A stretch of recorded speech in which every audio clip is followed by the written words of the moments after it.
wall. His arm twisted behind her back, and the whole room was watching, waiting. Ron thought she'd just learned her place. Right up until she made one quiet phone call and hung up without explaining. When the door opened and the air changed, the men pinning her realized they should have listened, and they made the biggest mistake of their lives. If this story pulled you in, make sure to hit that subscribe button so you never miss what's coming next. I've got another unforgettable story dropping tomorrow. And while you're here, jump into the comments and tell me where you're watching from. I love seeing our community from all around the world. All right, let's get back into it. April Larson's cheek pressed against the wood-paneled wall, grain patterns cutting into her skin like tiny blades. Ron's forearm locked across her shoulders, pinning her in place with the casual brutality of someone who'd done this before. Her right arm twisted behind her back, not broken, but the angle sent white-hot pain shooting through her shoulder socket. Shouldn't have talked back. Ron's breath reeked of whiskey and arrogance, washing over her face in humid waves. His grip tightened, knuckles digging into her collarbone. Girls who work here know better than to get mouthy with paying customers. Behind him, Melvin crowded closer, his leather jacket creaking as he moved. He was shorter than Ron, stockier, with a shaved head that reflected the bar's amber lighting. His hand hovered near her waist, fingers spread wide, threatening without touching. Yet, "We're doing you a favor," Melvin said, voice pitched low enough that only April could hear. "Teaching you how things work around here, before you make a real mistake." April's eyes remained open. She didn't plead, didn't cry, didn't give them the satisfaction. Instead, she cataloged everything. Ron's leather jacket was worn at the elbows. Expensive once, but neglected now. The brass-colored watch on his wrist, fake Rolex, crystal scratched. The scar cutting through Melvin's left eyebrow, old and pale against his flushed skin. Both men smelled of cigarettes and the cheap cologne the bar kept in the bathroom for customers who came straight from work. Past them, the bar stretched out in muted amber and shadow. The bartender Leo, 40-something, balding, stood frozen behind the counter, white knuckles gripping his rag. His eyes met April's for a fraction of a second before sliding away. Not cowardice. Something else. Anticipation, maybe. 6 patrons scattered across the tables and booths. 3 deliberately looked away, studying their drinks with sudden fascination. 2 stared openly, one recording on his phone before his girlfriend hissed something and he pocketed it. The 6th, a regular April recognized from previous shifts, sat by the window. He was watching, but his eyes kept flicking toward the entrance, waiting. "Check if she's got anything on her." Ron's command cut through the bar's heavy silence. The classic rock station kept playing some Eagles song about a hotel in California, oblivious to everything happening beneath it. Melvin's hands searched her apron pockets, grabbing rather than searching. Fingers dug into fabric, invading space, asserting dominance through violation. He found her order pad, a pen, lip gloss, tossed them onto the bar where they clattered against the wood. Her phone stayed tucked in the inner pocket they missed, pressed against her ribs beneath the apron's double layer of fabric. What happened to all that attitude? Ron increased pressure on her arm until tears burned behind her eyelids, hot and unwanted. "Thought you had a lot to say 10 minutes ago. Something about not being interested? About keeping my hands to myself?" The setup had been simple. Ron had grabbed her wrist when she delivered his bourbon. Not a brush, not an accident, a grip. She'd pulled away and said clearly, loudly, "Don't touch me." He'd laughed, called her sensitive, made a joke about uptight waitresses who couldn't take a compliment. When she'd walked away without responding, Melvin had stood up, blocking her path. The escalation happened fast after that. April said nothing now. Her jaw clenched so hard her teeth ached. She counted her breaths. 1, 2, 3. The bar's silence amplified everything. Ice shifting in the cooler sounded like glaciers breaking. Someone's nervous cough from the corner booth echoed like a gunshot. The neon Budweiser sign buzzed with electrical current, each pulse marking time. They didn't see her left hand slip beneath her apron's waistband. "Take her in the back," Melvin suggested, voice dropping to a register that made April's stomach clench. "Make sure the lesson really sticks. These neighborhood girls need to learn their place." Ron shoved her harder against the wall.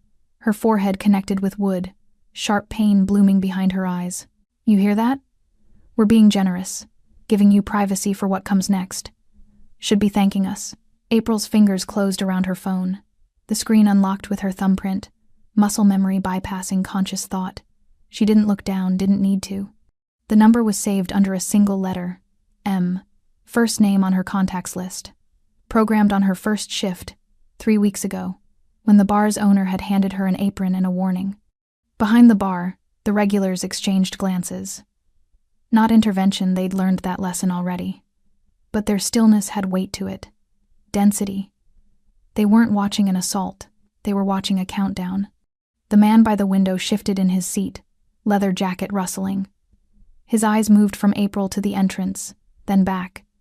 His beer sat untouched, condensation pooling on the coaster. Waiting. April hit dial. 1 ring. The pressure on her shoulders intensified. 2 rings. Melvin's hand finally made contact with her waist, gripping hard enough to bruise. A voice answered. No greeting, no identification. Just presence, solid as stone. Manuel. Her voice stayed level despite Ron's weight crushing her ribcage, despite the pain radiating through her twisted arm, despite everything. They've got their hands on me. She didn't explain, didn't describe locations or names or circumstances. Those 4 words contained everything necessary. Click. Ron laughed, feeling her body shift as she pocketed the phone. The sound was ugly, triumphant. Oh, you called someone? Your boyfriend gonna come save you? He released her arm just enough to spin her around, forcing her to face him. His face was flushed, eyes bright with alcohol and power. Let me tell you how this works, sweetheart. The entrance door opened, not slammed, not rushed, just opened. The way doors opened when someone who owned space walked through them. The change in air pressure was immediate. Conversations that had dropped to whispers now ceased entirely. The bartender's eyes snapped toward the door, his entire body straightening. The regular by the window straightened in his seat, fear and relief warring on his weathered face. Ron didn't notice yet. He was too focused on intimidation, on April's face, on making his point. Nobody's coming to help you. Nobody who matters gives a damn about Ron. Melvin's voice cracked like thin ice. His hand dropped from April's shoulder. What? Ron didn't turn, his attention still fixed on April's face. We're not done teaching. Ron. Melvin's voice broke completely now, stripped of bravado. The color drained from his face, starting at his forehead and washing down like someone had pulled a plug. Footsteps, measured, unhurried, boot heels against worn hardwood, each step deliberate as a countdown. Not the shuffle of tired patrons or the hurried click of servers. These were the footsteps of someone who'd never rushed for anything in his life, because everything waited for him. Ron finally turned. Manuel Santana crossed the bar's threshold like he owned not just the building but the air inside it. Black leather jacket, no tie, collar open enough to show the edge of ink climbing his throat. More tattoos visible at his wrists where his sleeves were pushed back intricate patterns. April couldn't make out from this distance but had memorized from their one previous meeting. His dark hair was pulled back, revealing sharp cheekbones and eyes that didn't blink, didn't scan, didn't search. They already knew everything they needed to. He didn't look at Ron or Melvin. He walked straight toward April. Ron's grip went slack. His hand fell away from her shoulder like he'd touched something burning. Melvin stepped back, hands rising instinctively, not in defense, in surrender. April sagged against the wall, catching herself before her knees could buckle.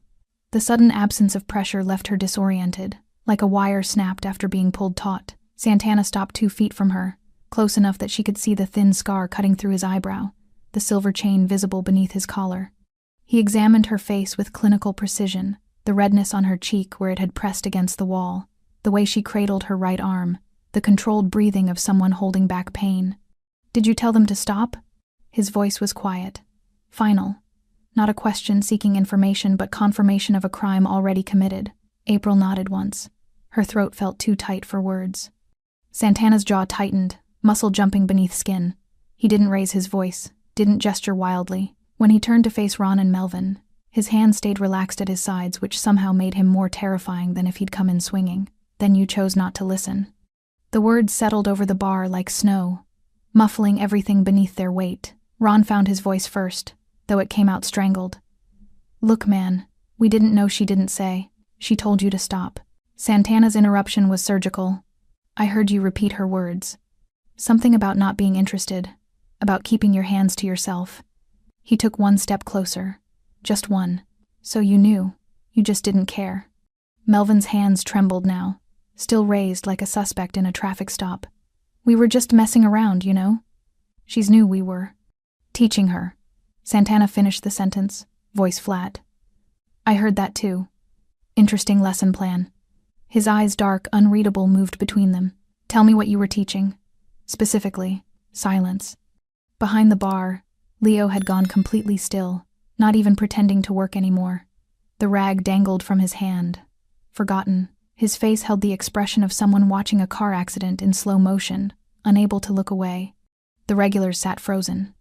The couple who'd been recording had their hands flat on the table, phones face down, eyes down. The three who'd looked away earlier now stared openly, no longer pretending disinterest. The man by the window had shifted his chair slightly, angling toward the exit but not leaving. Witnessing, not intervening. That's what I thought.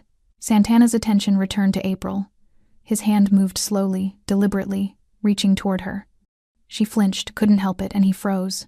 "I'm checking your arm," he said, voice gentler but still edged with something sharp underneath. "Tell me if I hurt you." He examined her wrist where Ron had twisted it, fingers light as he rotated her arm slightly.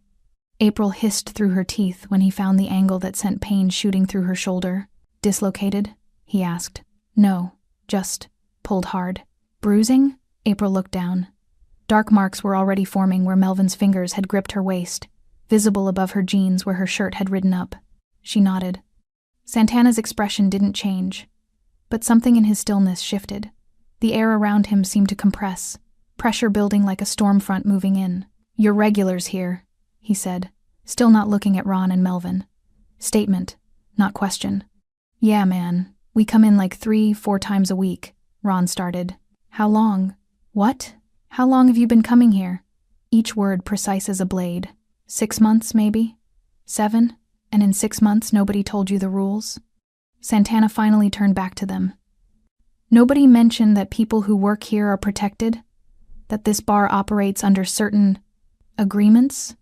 Ron's face cycled through expressions, confusion, realization, fear. We heard stories, but we thought. You thought stories were just stories." Santana nodded slowly. "Let me tell you a real story then. About 3 years ago, a man came into this bar. Regular. Like you. 10 months he'd been drinking here. One night, he grabbed the bartender's girlfriend. Just grabbed her. Didn't even get as far as you did." He paused, letting the silence stretch. "Nobody's seen him since. Not at this bar. Not at the bar down the street. Not at his apartment, his job, his mother's house." Another pause. "You know why?" Neither Ron nor Melvin answered. "Because some lessons don't need teaching twice. They need teaching once, so thoroughly that everyone who hears about it learns from someone else's mistake." Leo's hand tightened on the rag, knuckles going white again. "Now," Santana continued, voice dropping even lower, "I'm going to give you both a choice, not because you deserve one, but because he nodded toward April, might not want to watch what happens if you choose wrong." April's pulse hammered in her throat. This was the part she'd been warned about, but hadn't fully believed. The part where protection meant consequences, where safety had a cost someone else paid. "The choice is simple," Santana said. "You can kneel, here, in front of everyone who watched you put your hands on her. You can apologize, mean it, and then you can leave and never come back to any establishment I protect. Or..." Melvin's voice barely qualified as a whisper. Santana's smile didn't reach his eyes. "Or we have a different conversation, somewhere private, and you learn why people tell stories about this place." Ron looked at Melvin. Melvin looked at the floor. Neither man moved for what felt like an eternity but was probably only 10 seconds. 10 seconds where the jukebox transitioned from the Eagles to something by Fleetwood Mac, where ice continued melting in abandoned glasses, where April's heart hammered so hard she could feel it in her fingertips. "We'll kneel," Ron said finally, voice scraped raw. "We'll apologize." Santana stepped back, giving them space, giving them stage. Ron dropped first, knees hitting hardwood with a dull thud that echoed through the silent bar. Melvin followed a beat later, more slowly, like his body was fighting the command even as his survival instincts overrode pride. They knelt side by side, 3 feet from where April still leaned against the wall, close enough that she could see the sweat beading on Ron's forehead, the way Melvin's hands shook where they rested on his thighs. "Look at her," Santana said. "Not the floor. Her." Both men raised their eyes. The shame on their faces was palpable, thick enough to taste. But underneath it, April saw something else: resentment. The humiliation would fester, she realized. They'd leave here hating not themselves for what they'd done, but her for what she'd cost them. "I'm sorry." Ron's words came out mechanical, rehearsed. I shouldn't have touched you. I shouldn't have. Mean it, Santana interrupted. Or we move to option 2. Ron swallowed hard. When he spoke again, his voice cracked. I'm sorry, really. We got drunk and stupid and I'm sorry. His eyes glistened. Though whether from genuine remorse or fear, April couldn't tell, didn't care. Melvin's apology came quieter. I'm sorry too, for scaring you, for putting my hands on you, for... He trailed off, unable or unwilling to list every violation. April said nothing. Her throat was too tight, emotions warring inside her chest, relief, vindication, anger that this was necessary at all, fear of what would have happened without that phone call. April. Santana's voice pulled her attention. Do you accept their apology? The question surprised her. She'd expected him to dismiss them, to handle everything without her input. But he stood there, waiting, giving her agency in a situation that had stripped her of it. She looked at Ron and Melvin, really looked at them, saw them not as the terrifying force they'd been 10 minutes ago, but as pathetic men whose power existed only in the absence of consequences. Men who'd done this before would have done worse tonight and would do it again to someone without protection. No, she said clearly. But I want them gone, more than I want to hear them grovel. Santana nodded once, almost approvingly. Stand up, both of you. They scrambled to their feet with none of the swagger they'd entered with. You have 30 seconds to walk out that door, Santana said. If I see either of you within 5 blocks of this bar, any bar I protect, any business I have interest in, you won't get another choice. You won't get a warning. You'll just disappear into the kind of story people tell to scare people like you. Ron moved first, practically stumbling toward the exit. Melvin followed, shoulder-checking the doorframe in his haste. The door swung shut behind them, cutting off the sound of their retreat. The bar exhaled collectively. Conversations didn't resume immediately. People shifted in their seats, exchanged glances, processed what they'd witnessed. The couple with the phone stood up, dropped cash on their table without counting it, and left quickly. Witnesses, April realized, who didn't want to be remembered.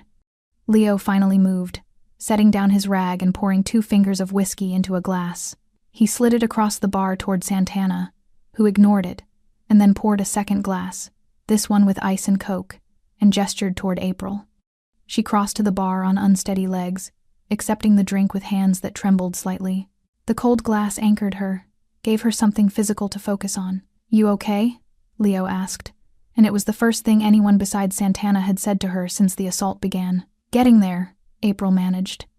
Santana remained in the center of the bar, a fixed point around which everything else orbited. He pulled out his phone, typed something quickly, then pocketed it again. Orders being given, April assumed, making sure Ron and Melvin's banishment stuck. You did good, he said to April, voice still quiet but lacking the edge it had held moments ago. Calling when you did, not waiting to see if it would get worse. I remembered what Eddie told me, April said. First day. What exactly did Eddie tell you? Santana moved closer, taking the stool beside her, not crowding, just present. April took a sip of her drink, letting the sweetness cut through the adrenaline taste in her mouth. He said this bar had been in his family for 40 years, that his father opened it, his uncle ran it, and now he's kept it going. He said in all that time, they never had serious trouble because they understood something important, which was that protection isn't free, that operating in certain neighborhoods, serving certain crowds, you either align yourself with structure or you become a target. She met Santana's eyes. He said he'd made an arrangement years ago, that everyone who worked here was covered under that arrangement, that if anything ever happened, there was a number to call, and you believed him. I did my research first, April admitted. Asked around. Heard the stories, the man who disappeared 3 years ago, the group of college kids who tried to rob the register and ended up in the hospital, the dealer who thought he could operate out of the back room. She rotated the glass in her hands. Everyone said the same thing. This bar is untouchable. The people who work here are untouchable. Because of you. Santana's expression remained neutral, but something flickered in his eyes. You weren't scared? Knowing what that protection meant? I was terrified, April said honestly, but more scared of working somewhere without it. More scared of what happens to waitresses who don't have someone to call. She thought of the other jobs she'd worked. The hands that had grabbed and groped. The managers who'd shrugged and said, that's just how it is. The tips she'd sacrificed by refusing advances. At least here, The rules are clear. The rules are very clear, Santana agreed. Nobody touches my people. Nobody threatens my establishments. Nobody forgets who holds power here. The bar's ambient noise gradually returned, conversations resuming in hushed tones, glasses clinking against wood, the jukebox cycling to the next song. But the atmosphere had fundamentally shifted. April could feel it in the way patrons glanced toward her and Santana, in the careful distance people maintained, in the respect that replaced casual indifference. She was no longer just the new waitress. She was under protection, marked, claimed by association. "How's your arm?" Santana asked, nodding toward where she still cradled her right shoulder. "Sore. I'll ice it when I get home." "Ice it now." He gestured to Leo, who immediately filled a towel with ice from the bin behind the bar. "You're done for tonight. I'll make sure you're paid for the full shift." April accepted the makeshift ice pack, pressing it against her shoulder. The cold bit through her shirt, sharp and clarifying. "I can finish. You're done," Santana repeated, gentler but final. "Go home. Rest. Come back tomorrow if you want to. Or don't. Your choice." The offer surprised her. "You're saying I can quit, after all this?" "I'm saying you have a choice. Always." He stood, adjusting his jacket. "What happened tonight wasn't your fault. If you want to keep working here, you work here. If this scared you too much, I understand. Either way, you're still protected. The arrangement doesn't end because you change jobs." April studied him, trying to reconcile the man who just offered Ron and Melvin a choice between public humiliation and private violence, with the one now giving her genuine autonomy. "You meant what you said, about your people." "Every word."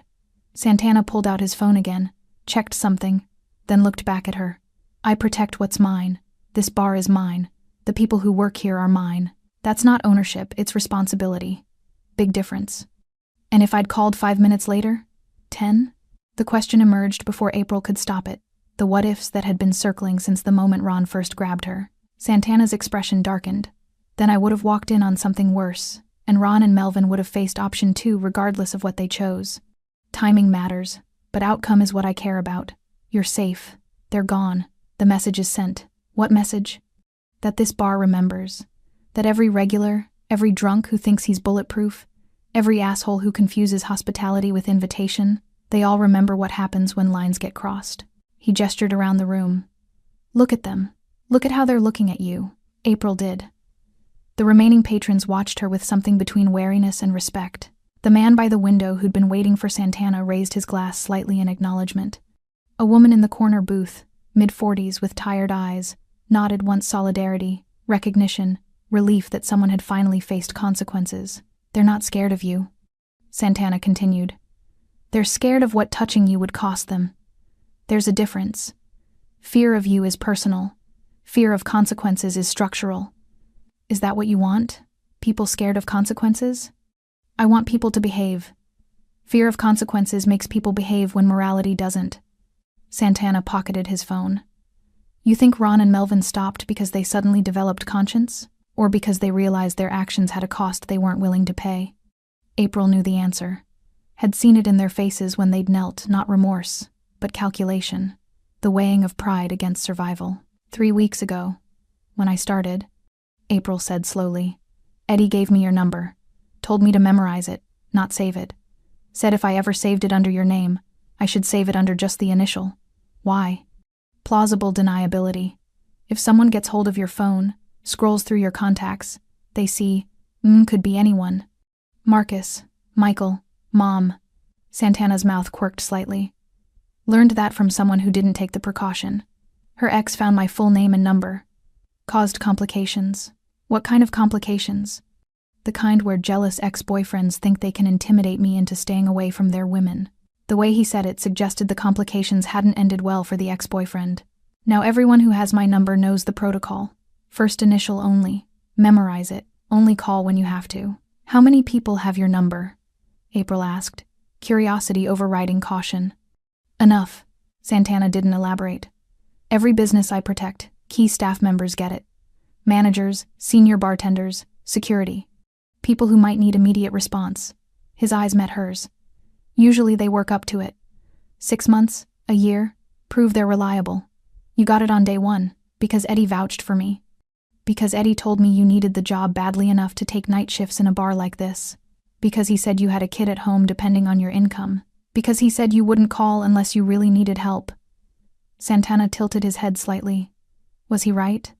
April thought about the moment she'd dialed Ron's arm, crushing her throat, Melvin's whispered threats, the certainty that it would escalate beyond intimidation. She'd held out as long as she could, hoping someone else would intervene, hoping they'd get bored and leave her alone, hoping right up until hope ran out. "Yes," she said quietly. "He was right. Then you used it correctly. That number isn't for minor disputes or drunk customers who get handsy but back off. It's for exactly what happened tonight, situations where you've lost control and need power restored." He checked his watch, an expensive piece that caught the bar's lighting. "Speaking of which, I have another stop to make. Territory doesn't manage itself." "Before you go," April said quickly, "what happens now? To Ron and Melvin, I mean. They apologized. They left. Does it end there?" Santana's smile was colder this time, lacking even the slight warmth from moments ago. "They apologized and left because I gave them the option." "But you think I'm just going to trust they'll stay away? That humiliation is enough to guarantee they won't try something stupid out of revenge." April's stomach tightened. "You're going to do something else. I'm going to make sure they understand that leaving this bar was step one, not the finale." April watched Santana head toward the exit, his departure as measured as his entrance had been. But before he reached the door, it swung open, and 2 men stepped inside. Not customers, not lost. These men moved with purpose, scanning the room with professional efficiency before their eyes landed on Santana. The first was tall, lean, with dark skin, and a hoodie pulled low despite the bar's warmth. The second was broader, built like someone who'd spent years moving heavy things, his shaved head reflecting the amber lights. Both wore the same expression of controlled readiness. April had seen on Santana's face the look of men who'd learned to be still before they were fast. "Clear?" Santana asked without preamble. 2 blocks north," the tall one reported, voice low. "Sitting in a Civic. Silver. They're talking. About? Coming back. Bringing friends." The broader one shifted his weight. The one called Melvin made 3 calls. "We couldn't hear everything, but he used the words disrespected and needs to pay a lot." Santana's jaw tightened imperceptibly. "How many friends?" Sounded like 4, maybe 5. "He's calling in his crew." April's chest constricted.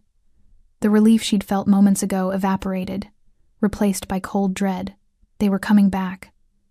With reinforcements. Because humiliation wasn't enough now, it was about pride, about retribution, about proving they couldn't be pushed around even by someone like Santana. "When?" Santana asked. Melvin said to give him an hour. "Let things calm down, then roll up." Santana nodded once, processing. His posture didn't change, his expression didn't shift. But April sensed the gears turning, strategy forming, contingencies being calculated. "All right. Here's what happens. Jules," he addressed the tall one. "I want eyes on that Civic. They move. You move. Don't engage. Just track. Text me every location change." Jules nodded and disappeared back through the door. "Travis," Santana continued, turning to the broader man, "get everyone you can to the Civic's location. I want a perimeter. Nobody in, nobody out. When I give the word, we have a conversation with Ron and Melvin about the consequences of thinking revenge is an option. How many you want?" 6 should do it. Make sure Diego's there. He's good at de-escalation when it needs to happen, and escalation when it doesn't." Travis pulled out his phone, already texting as he backed toward the exit. "On it." The door closed, leaving Santana alone in the entrance. He stood there for a moment, silhouetted against the streetlights beyond, then turned back toward the bar. His eyes found April immediately. "You heard that," he said, crossing back to where she sat. "They're coming back." April's voice came out smaller than she wanted. "Because of me." "Because of them," Santana corrected sharply. "Because they can't handle being held accountable. Because they'd rather escalate than accept they were wrong." He pulled out the stool beside her again, sitting this time with his full attention on her. "This isn't your fault. Don't make the mistake of claiming their choices. But if I hadn't called, then you'd be in an alley right now, or a hospital, or worse." The bluntness of his words cut through her spiraling thoughts. "You think I'd prefer that alternative? You think letting them finish what they started would have somehow avoided this?"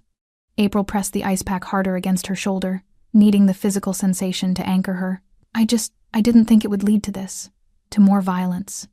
It always leads to more, Santana said, voice gentler now but no less serious. Men like Ron and Melvin, they don't stop at one violation. They escalate. They test boundaries. And when nobody stops them, they push further. You called before it got worse tonight. But this? He gestured vaguely toward where his men had stood. This was always coming. If not with you, then with the next waitress. The next woman who said no. Leo approached cautiously, refilling April's Coke without asking. His hands were steadier now, but his eyes kept darting to Santana, to the door, to April. You want me to close early? He asked Santana. Get everyone out? No. Keep operating normally. I don't want Ron and Melvin knowing we know they're planning something. Let them think they have the element of surprise. Santana checked his phone, a text from Jules with a location pin. Perfect. They haven't moved yet. What are you going to do to them? April asked, though part of her didn't want to know the answer. Santana studied her for a long moment, weighing what to share. I'm going to give them the same choice I gave them here. Apologize, mean it this time, and accept permanent banishment from my territory, or face consequences that ensure they never threaten anyone in my protection again.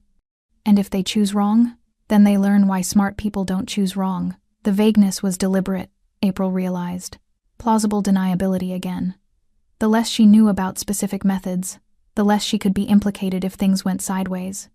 But the implication was clear enough. Santana's world operated by rules that existed outside law, beyond courts and police and official channels. How did you end up doing this?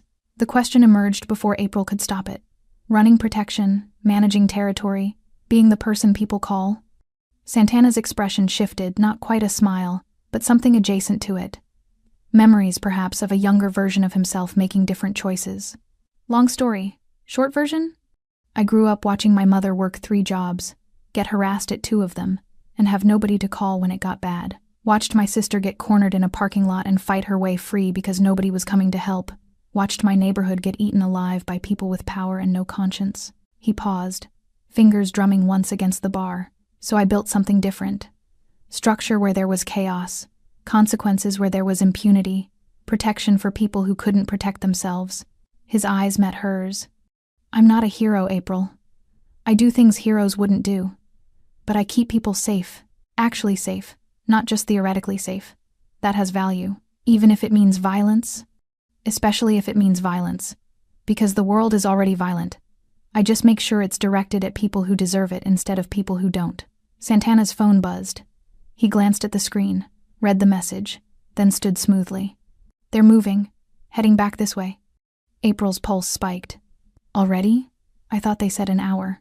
Drunk men aren't known for patience. Santana's tone remained calm, almost bored, like this was routine. Maybe it was. They've picked up 3 others. 6 total now, including Ron and Melvin. Leo dropped the glass he'd been drying. It didn't shatter, landed on the rubber mat behind the bar, but the sound cut through the room's ambient noise. Conversation stopped. Heads turned. Everyone out, Santana said, voice carrying effortlessly across the space. Not shouting, just projecting with the confidence of someone who expected obedience. Bar's closing early. Finish your drinks in the next 2 minutes. Settle your tabs, and leave through the front, calmly. Nobody argued. The remaining patrons, maybe a dozen in total, began gathering belongings, pulling out wallets, moving with the quick efficiency of people who recognized when to ask questions and when to just comply. The woman from the corner booth paused near April on her way out. You okay, honey? Her voice was kind, concerned, maternal. April managed a nod. Getting there. Good. You hold on to that. The woman squeezed her shoulder briefly, carefully avoiding the injured one, then headed for the exit with everyone else. Within 90 seconds, the bar had emptied except for April, Leo, and Santana. The silence felt oppressive, heavy with anticipation. Leo locked the front door after the last patron left, then turned back to Santana. You want me gone too? He asked. Your choice. You stay. You might see things you can't unsee. You go. Nobody questions you about what happened here tonight. Leo hesitated, torn between self-preservation and loyalty. His eyes moved to April. She's staying? She's staying, April answered, before Santana could. They came back because of me. I'm not hiding. Then I'm staying too, Leo said, though his voice wavered slightly. Someone needs to witness. Make sure things don't go too far. Santana's expression suggested things would go exactly as far as they needed to, regardless of witnesses, but he didn't argue. Instead, he moved to the bar's front window, peering through the blinds at the street beyond. April joined him, careful to stay back from the glass. "Do you see them?" "Not yet, but they're close." He pulled out his phone, typed rapidly. "My people are in position. 3 cars, 15 men total. Ron and Melvin's crew won't make it through the door." 15? April's eyes widened. "For 6 guys?" "Overwhelming force prevents escalation," Santana explained, without looking away from the window. "If it's 6 against 6, it's a fight. If it's 6 against 15, it's a surrender. Less blood this way, usually." The word usually hung in the air like smoke. Headlights appeared at the end of the block. A silver Civic, just as described, moving slowly. Behind it, a black SUV with tinted windows. The vehicles crawled forward, predatory, like sharks circling. "There," Santana said quietly. April's breath caught. Through the window, she could make out shapes in the vehicles, heads, shoulders, the occasional gesture as they talked among themselves. Planning, psyching themselves up. The Civic stopped across the street, 50 feet from the bar's entrance. The SUV pulled alongside it. Doors began opening. Ron emerged first from the Civic's passenger side, visibly drunk, stumbling slightly before catching himself on the door. Melvin climbed out from the driver's side, steadier but with a wild look in his eyes that suggested either courage from alcohol or desperation from humiliation. 4 others piled out of the SUV, young men, early 20s, wearing matching gym clothes like they'd come straight from working out, or from somewhere they wanted people to think they'd been working out. Muscle for hire, April realized. Friends doing a favor, or maybe just guys excited for the prospect of violence. 6 against 1 waitress, Santana murmured. Brave men. Ron pulled something from his jacket, a tire iron, the metal glinting under streetlights. One of the guys from the SUV had a baseball bat. Another, a length of chain wrapped around his fist. April's stomach dropped. "They're armed. So are my people." Santana's thumb moved across his phone screen, sending the signal. From seemingly nowhere, men appeared. 3 emerged from the alley beside the bar. 4 came from parked cars April hadn't noticed. 2 more stepped out from the shadows of the building across the street. They moved in coordinated silence, forming a loose perimeter around Ron and Melvin's group before anyone registered what was happening. Recognition hit Ron first. April saw it through the window, his posture changing from aggressive swagger to confused alertness. He turned, saw men on all sides, and his grip on the tire iron tightened. "What the hell?"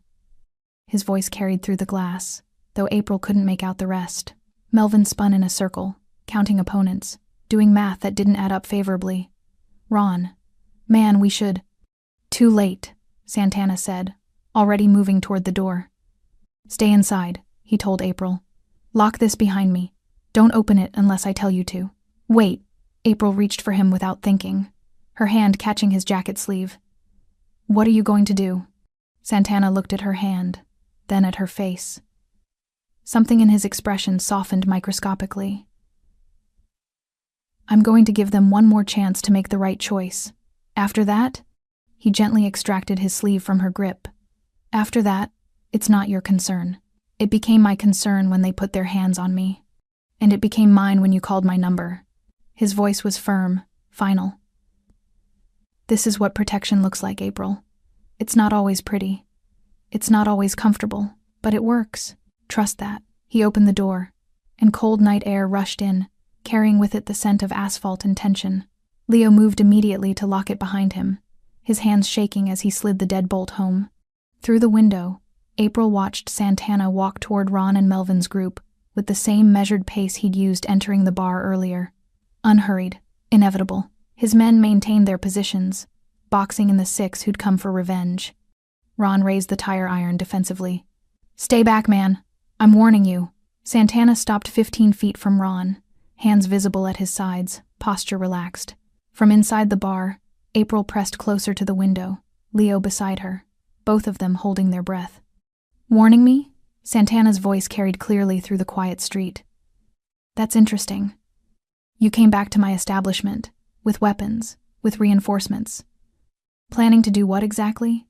Ron's face flushed red, visible even in the streetlight's amber glow. "You humiliated us, made us kneel like we're nothing." "You are nothing," Santana replied, the words delivered without heat or malice, just fact.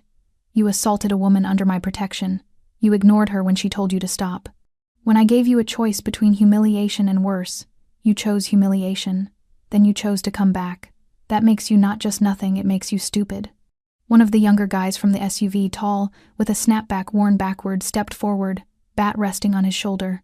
You don't talk to my boys like that. I don't care who you think you are. Your boys? Santana's gaze shifted to the newcomer. What's your name? Why? You gonna put me on a list? Something like that. But mostly I want to know what to call you when I explain to your mother why you're in a hospital bed. Santana took one step forward. Just one. Last chance. Walk away now and this ends. Stay and you're complicit in whatever happens next. The young man glanced at Ron, then at Melvin, uncertainty flickering across his face. His friends from the SUV exchanged looks, the kind of silent communication that happened when a plan started falling apart. We're not scared of you, Ron declared, though his voice cracked halfway through. There's 6 of us. Santana smiled. It wasn't warm. Travis, how many of us are there? The broad man April had seen earlier stepped forward from the perimeter. 15 visible, another 5 you can't see, so 20 total, give or take. 20, Santana repeated, letting the number sink in.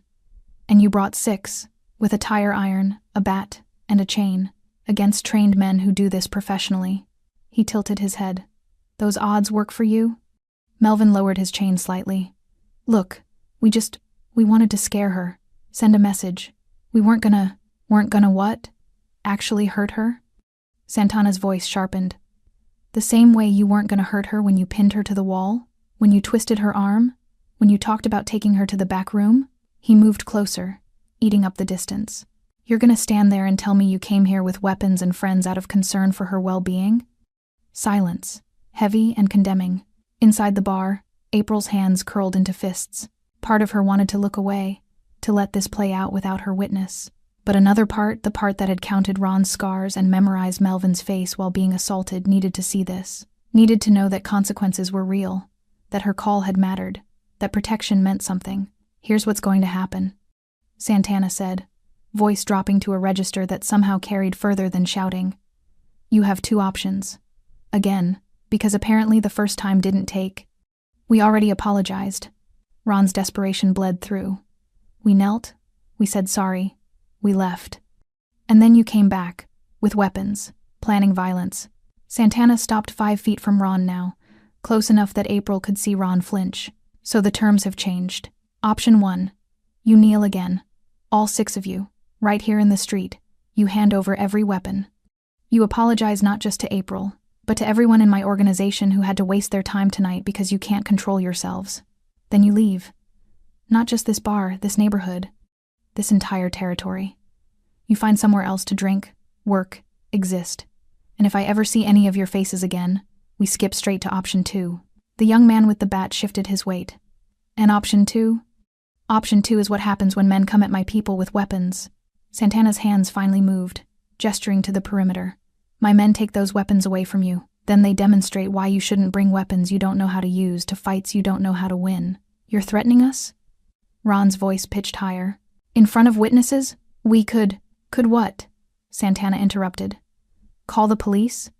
Tell them you came back to assault a woman, brought weapons, and the neighborhood defended itself? He pulled out his phone, held it up.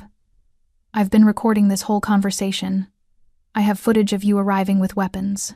I have testimony from a bar full of people who saw you assault April earlier. So please, call the police. I'll wait. Ron's face drained of color. The tire iron trembled in his grip. One of the SUV guys dropped his end of the chain. The metal hit pavement with a clatter that echoed through the street like a gunshot. I'm out, man. This is crazy. We were supposed to scare some girl, not go to war with the mob. Not the mob, Santana corrected mildly. I prefer Neighborhood Protection Service, but I appreciate the recognition. Another of the young men backed toward the SUV, then another. Within seconds, 3 of the 4 had retreated, leaving Ron and Melvin standing with one loyal friend who looked increasingly like he regretted his loyalty. Your crew's abandoning you, Santana observed. Still feel powerful? Melvin's chain hit the ground. He raised his hands, palms out. Okay, you win. We'll kneel, we'll apologize, we'll leave. Just Let us walk away after. That depends on the apology. Santana gestured to the pavement. On your knees. Now. Melvin dropped immediately. His remaining friend followed after a beat. Ron stood alone, tire iron still raised, pride and terror warring on his face. Ron, Melvin hissed. Just do it, man. It's over. It's not over, Ron's voice cracked. I can't. Then choose option 2, Santana said quietly. Please. Choose option 2. Let me show everyone watching what happens to men who can't let go of pride even when it's killing them. April watched Ron's face cycle through emotions, rage, humiliation, fear, calculation. His fingers tightened on the tire iron. For one horrible moment, she thought he'd actually swing it. Then his knees buckled. The tire iron clattered to the street. Ron collapsed forward, hands hitting pavement, shoulders shaking. All 3 men knelt in the street now, Ron broken and sobbing, Melvin stone-faced, the third friend looking sick to his stomach. The tire, iron, bat, and chain lay scattered around them like abandoned toys. Santana circled them slowly, his boots scraping against asphalt with each measured step. April watched from the window, her breath fogging the glass, unable to look away even as her stomach churned with complicated emotions. Satisfaction, unease, relief, guilt. Look at me, Santana commanded. 3 heads lifted. Ron's face was streaked with tears and snot, his earlier bravado completely shattered. Melvin's jaw clenched tight enough that April could see the muscle jumping even from this distance. The friend just looked young suddenly, stripped of whatever swagger had brought him here. Say her name, Santana said. Confusion rippled across their faces. The woman you assaulted. The woman you came back to hurt. Say her name. Silence stretched for 3 heartbeats. April, Melvin finally whispered. Louder. April. His voice carried now, bouncing off the buildings. April what? I don't know her last name. Exactly. Santana stopped pacing, standing directly in front of them. You put your hands on a woman whose name you didn't even bother to learn. You were going to hurt her again, maybe worse, and you don't even know who she is beyond the new waitress who talked back. Ron's sobbing intensified. The friend stared at the ground, shoulders hunched. April Larson, Santana said clearly. Single mother. Works 2 jobs to keep her daughter fed and housed. Takes night shifts at a bar because the tips are better, even though it means walking home alone at 2 a.m. through neighborhoods where men like you exist. His voice dropped lower, colder. That's who you decided to victimize. That's who you thought was fair game. Inside the bar, April's eyes burned. She hadn't told Santana about her daughter. Eddie must have shared it when he'd vouched for her.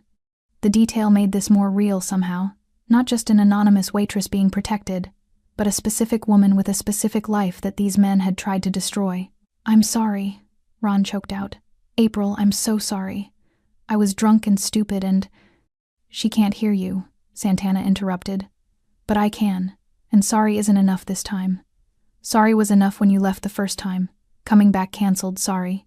Travis stepped forward from the perimeter, along with another man April hadn't seen before, shorter, wiry, with tattoos climbing his neck. They moved to either side of the kneeling men. Stand up, Santana ordered. They struggled to their feet, unsteady, uncertain what came next. Empty your pockets. Wallets, phones, keys, everything on the ground. They complied with shaking hands. 6 wallets hit the pavement, followed by phones and keys. One of the phones was cracked Ron's, probably from being shoved in his pocket too roughly. Santana nodded to Travis, who collected the items efficiently. He photographed each ID, typed information into his phone, then handed everything back except the phones. You get these back tomorrow, Travis said, pocketing the devices. After we've made sure there's no evidence you're planning round 3.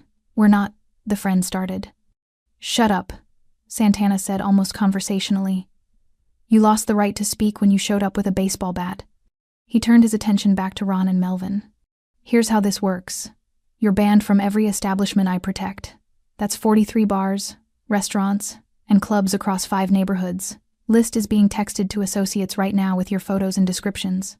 Travis held up his phone, showing that he was indeed sending mass messages. You don't work in my territory. You don't shop in my territory. You don't even drive through my territory if you can avoid it. Santana's gaze hardened. And if anyone in my organization hears that you've put hands on another woman anywhere, we won't have this conversation again. We'll just handle it. Quietly, permanently. That's not fair, Ron whispered. Your ability to hurt people with impunity? Santana finished. Yes, that's exactly what I'm taking away. Consider it a public service. We could go to the police, Melvin said suddenly, voice desperate. Tell them you threatened us, extorted us. With what evidence? Santana gestured around. 20 witnesses say you showed up with weapons planning to assault someone. I defended my neighborhood. But sure, call the police. See which of us they believe, the men with weapons and assault on camera, or the community organizer protecting local businesses. The friend started crying. I just came because Ron said it would be quick. I didn't know I don't even know that girl. Her name is April, Santana repeated, voice sharp as a blade. And ignorance isn't innocence. You brought a bat. That's a choice. Live with it. 2 more men emerged from the shadows. April recognized Jules, the tall one from earlier. They positioned themselves on either side of Ron's group, not touching but close enough to loom. Jules and Travis are going to escort you to your vehicles, Santana explained. You're going to drive away calmly.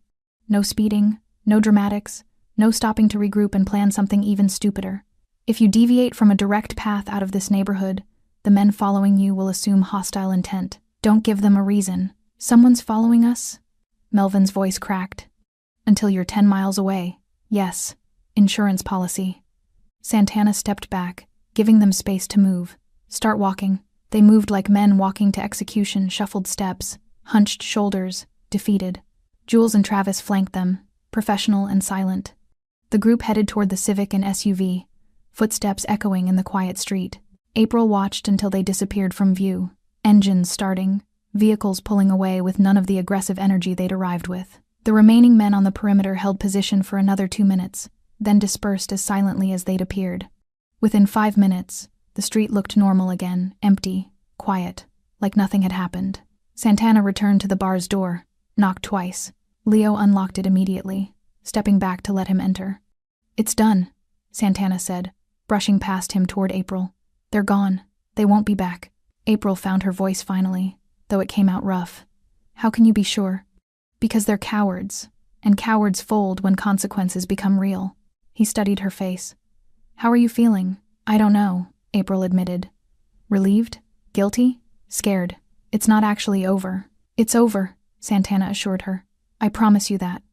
The bar felt cavernous in its emptiness, just the 3 of them surrounded by vacant chairs and abandoned glasses, the jukebox finally silent. April realized she was still holding the ice pack, though it had long since melted, water dripping through the towel onto her shoes. Leo moved first, breaking the stillness by collecting the abandoned glasses from tables. His hands shook slightly, adrenaline wearing off, leaving behind the tremors of someone who'd witnessed violence without participating. He said nothing, just cleaned, needing the familiar routine to ground himself. Santana pulled out his phone, scrolled through messages. Photos and descriptions went out to all my contacts. Ron and Melvin are blacklisted as of... He checked the timestamp, 4 minutes ago. Anyone who serves them answers to me. 43 establishments, April repeated his earlier number. That's a lot of territory. It's enough. Santana pocketed his phone, then removed his leather jacket. Here, April blinked. What? You're shivering. He draped the jacket over her shoulders before she could protest. She was shivering, she realized. Had been for minutes without noticing. Adrenaline crash leaving her cold despite the bar's warmth. The jacket was heavy, still carrying his body heat, and smelled of leather and something else, cologne, maybe, or just him. Thank you, she managed. Don't thank me yet. Santana leaned against the bar, studying her with that same clinical precision he'd used to examine her injuries earlier.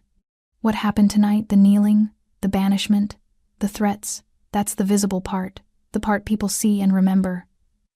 But there's more that happens behind scenes. April's stomach tightened. Like what? Like making sure Ron and Melvin understand that banishment isn't a suggestion. Like checking in with their employers, their landlords, their regular hangouts. Like making absolutely certain they know that their lives got smaller tonight and will stay smaller unless they behave. That sounds like... April searched for the word. Control, Santana supplied. It is. Complete control over 2 men who thought they could act without consequences. Some people call it excessive. I call it effective. Leo paused his cleaning, glass frozen halfway to the bar. He was listening, April realized, cataloging this conversation the same way she'd cataloged Ron's scars and Melvin's features during the assault. Witnesses. They were all witnesses now. And me? April asked quietly. What happens to me after tonight? Santana's expression softened slightly, the most vulnerability she'd seen from him all evening. You work here under my word now. Not just Eddie's employee, but mine. Anyone who knows how this neighborhood operates will know what that means. You're protected. Absolutely. Permanently. Even if I quit? Even if you quit. He said it without hesitation. The arrangement isn't contingent on employment. It's contingent on you having been harmed while under my protection. That creates an obligation that doesn't end just because you change jobs. April pulled the jacket tighter around her shoulders. Why? You don't know me. We met once before tonight, for maybe 5 minutes when Eddie introduced us. Because that's how protection works. It's not transactional. I don't protect people because they pay me or because I like them personally. I protect them because they're part of my territory, and my territory means something. He paused. Also, Eddie vouched for you. He's been loyal to me for 15 years. That carries weight. What if?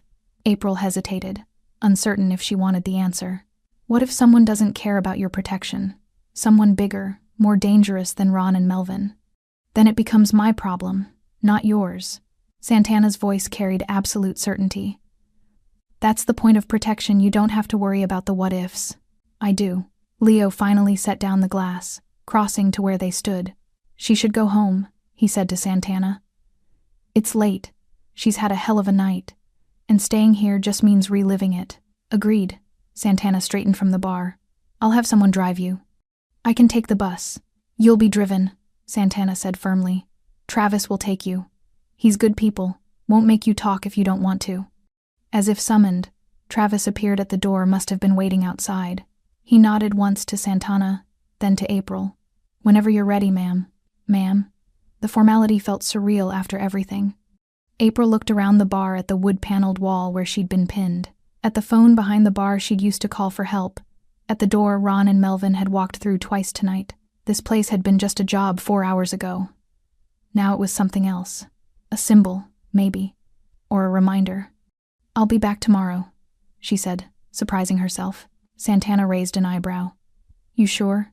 Take a few days if you need them. I'm sure. April's voice strengthened. If I don't come back tomorrow, then they still win. They still scared me away. Just slower. Something like respect flickered across Santana's face.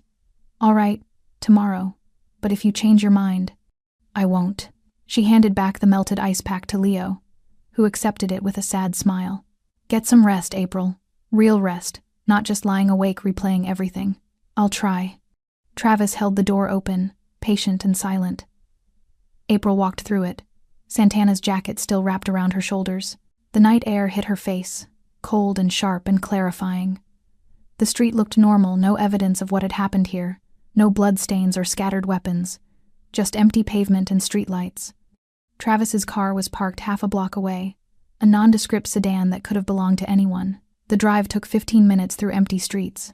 Travis didn't speak except to confirm her address, hands steady on the wheel, radio playing something instrumental and forgettable. April watched the city slide past, her window-closed shops, sleeping houses, occasional late-night wanderers. When they pulled up to her building, Travis finally spoke. Manuel meant what he said, about protection. I know. No, I mean, he shifted in his seat to face her. I've worked for him 6 years, seen him protect dozens of people. He doesn't do it halfway. Once you're his, you're his. That's just how he operates. April studied Travis's face in the dashboard light, sincere, earnest, younger than she'd initially thought. Has he ever failed? To protect someone? Travis's expression darkened. Once. 3 years ago. Woman who worked at a restaurant he protected. She didn't call when she should have. By the time we found out, it was too late. The story Eddie had mentioned. The man who disappeared. What happened to him? The one who hurt her? Officially? Police never found him. Unofficially? Travis's jaw set. Manuel made sure that failure never happens again, whatever it takes. April nodded slowly, understanding the implicit message. This wasn't just business for Santana. It was personal. Every person he protected represented a chance to rewrite that failure, to prove he could keep people safe when it mattered. Thank you, she said. for tonight, for driving me, for all of it. Thank you for calling when you did.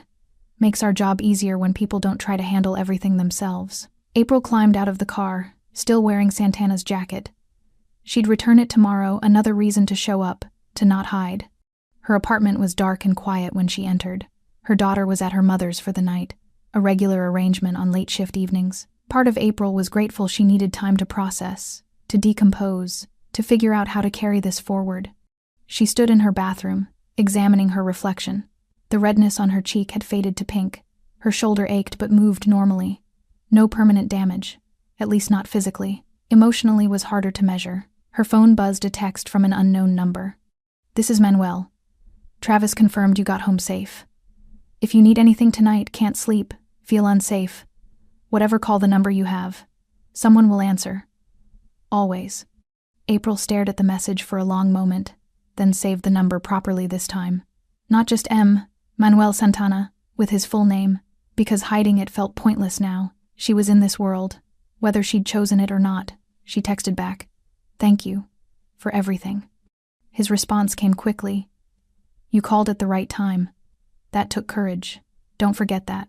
April set her phone down and sat on her bed, Santana's jacket still around her shoulders. Tomorrow she'd go back to the bar. She'd serve drinks and take orders and smile at customers. But she'd do it differently now, not as someone hoping to avoid trouble, but as someone who knew what protection meant. The bar would return to normal operations. Regulars would come and go. Music would play, glasses would clink, conversations would flow. But underneath the surface, everyone would remember the night April Larson called for help, and help came with overwhelming force. Some people would call it extreme, others would call it justice. April called it survival. She lay back on her bed, exhaustion finally catching up with her. Her last thought before sleep claimed her was simple. Tomorrow, she'd walk into that bar with her head high. Not because she wasn't afraid, but because fear without protection was dangerous, and she wasn't alone anymore. The city hummed beyond her window, endless and indifferent and full of people like Ron and Melvin, who thought they could take without consequence.